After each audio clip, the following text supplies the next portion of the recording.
Hola a todos y bienvenidos a un nuevo análisis a fondo. Vale, vamos a desgranar esto porque hoy tenemos por delante una misión fascinante. Vamos a sumergirnos en un ensayo sobre el llamado Día 112, que, hace una mezcla increíble. Hola, ¿qué tal? Sí, es una mezcla súper interesante porque coge la sabiduría antigua, hablamos de estoicismo, textos indios, y lo cruza con esta visión moderna del autoconocimiento, la presencia y, sobre todo, la acción. Exacto. El objetivo de hoy es básicamente entender cómo demonios dejamos de inventar excusas. O sea, cómo dejamos de posponer las cosas y empezamos a hacer el trabajo que de verdad importa. Que no es poco. Y para eso, bueno, el texto bebe de fuentes que van desde León Tolstoy hasta, fíjate, entrenadores de cardio actuales. Menudo tratamos nuestra propia mente como si fuera un escritorio gigantesco. Un escritorio desordenado, supongo. Exacto. Un escritorio sepultado bajo montañas de papeles inútiles. O sea, dejamos por ahí listas de la compra interminables, debates estériles sobre cosas que no controlamos, planes que, seamos sinceros, sabemos que nunca vamos a cumplir. Claro, y lo fuerte de esto es que amontonamos toda esa basura cognitiva a propósito, ¿verdad? Tal cual. Es una estrategia de evasión brillante. Lo hacemos solo para evitar mirar el único documento que de verdad importa, el que está justo ahí, en el centro de la mesa, que somos nosotros mismos. Totalmente, porque mirar ese documento exige una responsabilidad que, bueno, preferimos aplazar. Esa saturación intencionada del escritorio es fundamentalmente un mecanismo de defensa. Llenamos todo de ruido para no escuchar el silencio, básicamente. Eso es. Y si analizamos las ideas de León Tolstoy sobre este tema, vemos que él ataca este problema derribando un mito enorme. El mito de que mirarse a uno mismo es, un acto de narcisismo o de aislarse del mundo. Ya, la típica idea de estar ensimismado.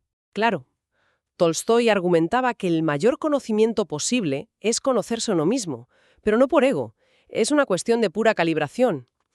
Nosotros somos la lente a través de la cual observamos el universo. O sea que el autoconocimiento es básicamente limpiar las gafas antes de intentar conducir. Me encanta esa imagen, sí. Si no entiendes cómo funciona tu propia lente, si no sabes dónde están tus grietas o tus puntos ciegos, pues absolutamente todo lo que mires te va a llegar distorsionado, ya sea la sociedad, tus relaciones o incluso el concepto de Dios. Madre mía, es que tiene todo el sentido.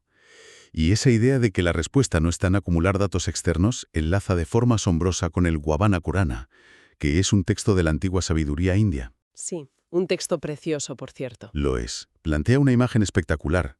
Habla de una luz semejante a una estrella de la mañana que ya reside en el interior de cada persona. O sea que no hay que ir a buscarla fuera. Exacto. El error que cometemos es tratar la sabiduría como si fuera un faro externo que tenemos que perseguir por todo el mundo, cuando en realidad es una luz interior. Solo necesita que le quitemos los escombros de encima para que pueda brillar. El problema, claro, es que quitar esos escombros implica enfrentarse a la realidad desnuda. Y eso da terror. Da muchísimo miedo, sí. Fíjate en el cuento clásico de Anthony de Melo que incluye el texto. Ilustra esta resistencia humana a la perfección. Describe a un grupo de discípulos que están enredados en un debate intelectual elevadísimo. Sí, haciendo gimnasia mental. Tal cual. Discutiendo qué es más difícil, si recibir una revelación divina, llegar a comprenderla o tener la capacidad de enseñarla al mundo. Y el maestro los interrumpe y les dice que hay una tarea infinitamente más compleja que esas tres. Y la tarea es... Conseguir que la gente vea la realidad tal y como es. Así de simple y así de demoledor. Es que tiene todo el sentido que sea tan difícil, especialmente para quienes nos escuchan hoy en día, porque en nuestro mundo hiperconectado, evitar la realidad ya no es un hábito, es una industria multimillonaria. Totalmente. Tenemos dispositivos diseñados para que nunca nos aburramos, lo que significa que nunca nos quedamos a solas con nuestros pensamientos. Exacto. Pero a ver, esta resistencia a la realidad no empieza cuando abrimos una red social. Empieza en el segundo exacto en el que abrimos los ojos por la mañana. La primera batalla del día. Eso es. La primera colisión diaria con la realidad es el despertador.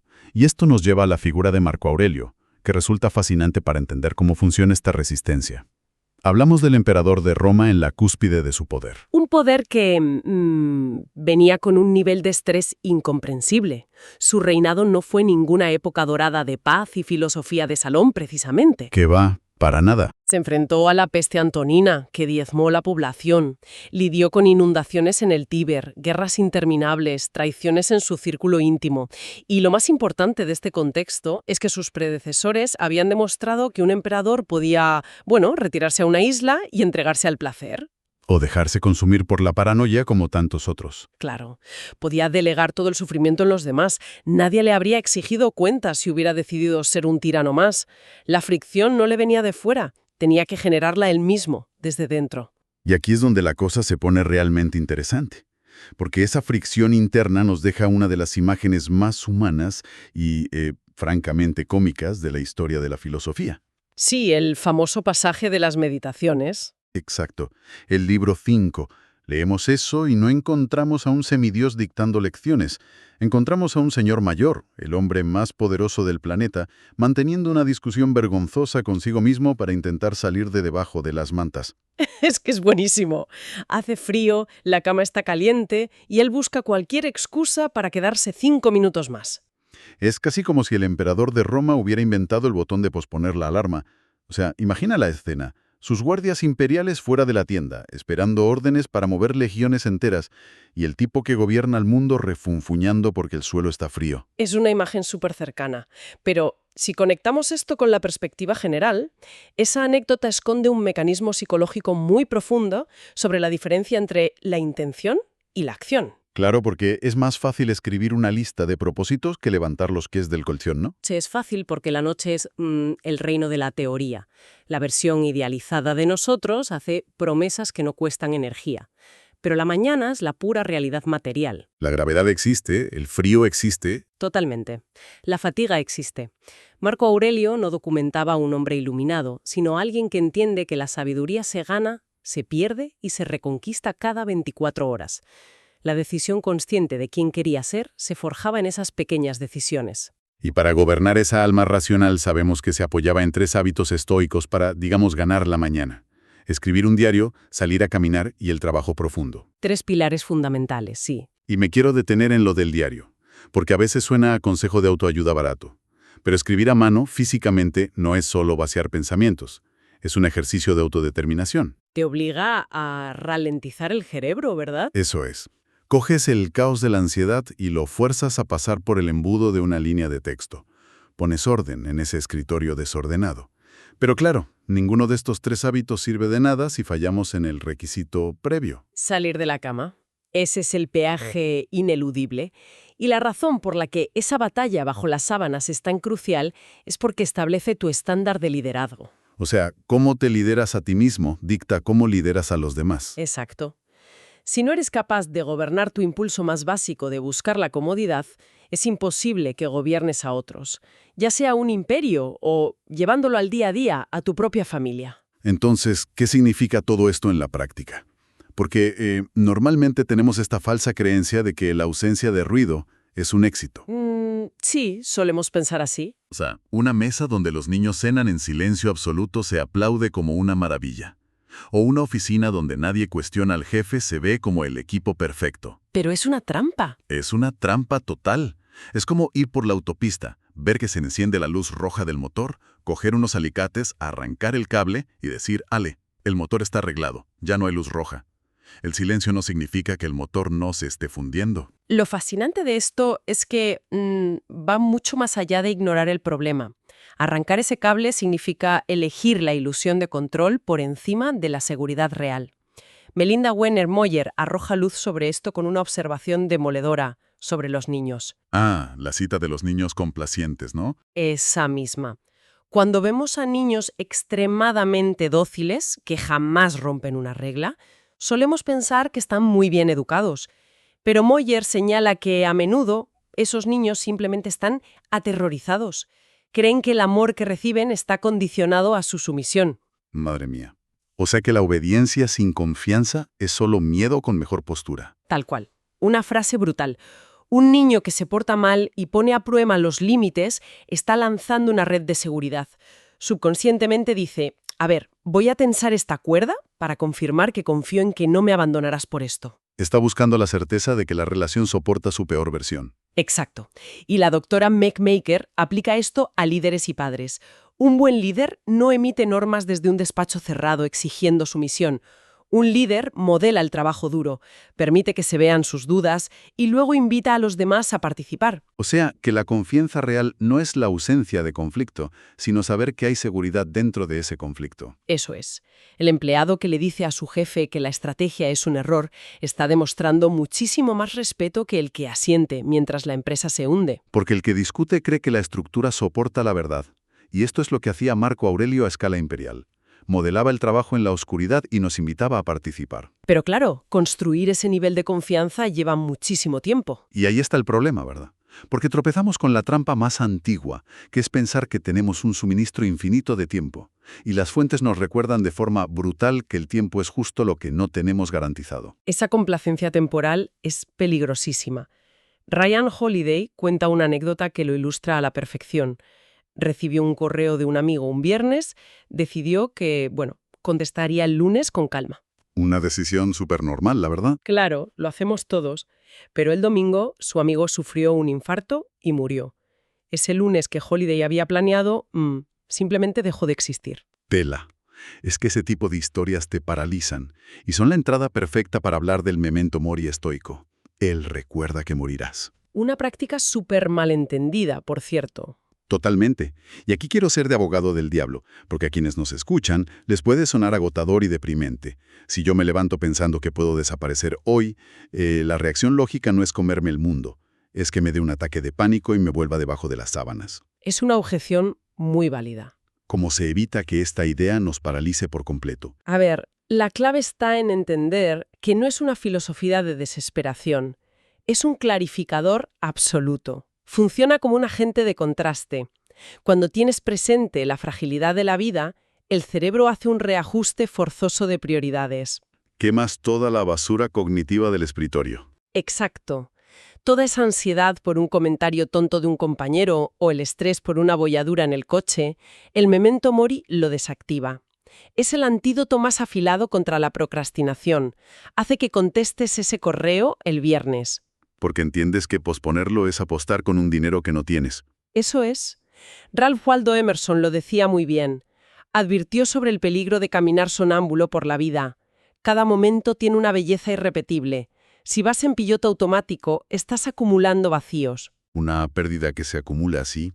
Y la figura que encarna lo contrario de ese sonambulismo es Sojourner Truth. Después de sobrevivir a la esclavitud y luchar por la humanidad toda su vida, frente a la muerte dijo algo alucinante. Ah, sí, la frase de la estrella fugaz. Exacto. Dijo, no voy a morir. Me voy a casa como una estrella fugaz. O sea, se ganó el derecho a no inmutarse ante el final porque no pospuso su vida. Estuvo absolutamente presente. Y eso demuestra que la presencia es una virtud práctica. No es estar relajado en plan zen, es estar ahí. Como dicen los textos, no se puede dar aquello para lo que no se ha estado presente para recibir. Y esto nos lleva a un punto crítico. Si entendemos la urgencia del momento, ¿cómo aterrizamos todo esto en la práctica física? ¿Cómo empezamos a movernos, dices? Claro, porque a veces tratamos la filosofía como si fuera un software en la nube. Y olvidamos que nuestro cuerpo, este cuerpo que tiene frío y se cansa, es el hardware indispensable para que todo funcione. Esa metáfora es genial. La acción física, la acción encarnada, es el puente innegociable. Por eso el enfoque del entrenador Dan John es tan bueno. Él propone una escalera de cardio. Caminar rápido, llevar una mochila con peso. El famoso rooking. Exacto. Pero su regla fundamental es lo mejor. Él dice, a ver, ¿te late el corazón? Entonces estás haciendo cardio. ¿Empieza? Madre mía, qué forma tan brutal de eliminar las excusas. Nada de zapatillas perfectas ni monitores cardíacos. ¿Te late el corazón? Pues empieza. Porque el cuerpo no es un vehículo para la mente, o sea, no es un taxi, es el medio de la mente. Cuando haces esfuerzo físico, cambias tu neuroquímica. Cierras a la fuerza todas esas pestañas innecesarias del navegador mental. O sea que para los estoicos, caminar no era el calentamiento antes de trabajar, era el trabajo. Tal cual. La filosofía y la fisiología van de la mano. Hay muchísimos proverbios sobre esto. Gandhi decía que una onza de práctica vale más que toneladas de prédica.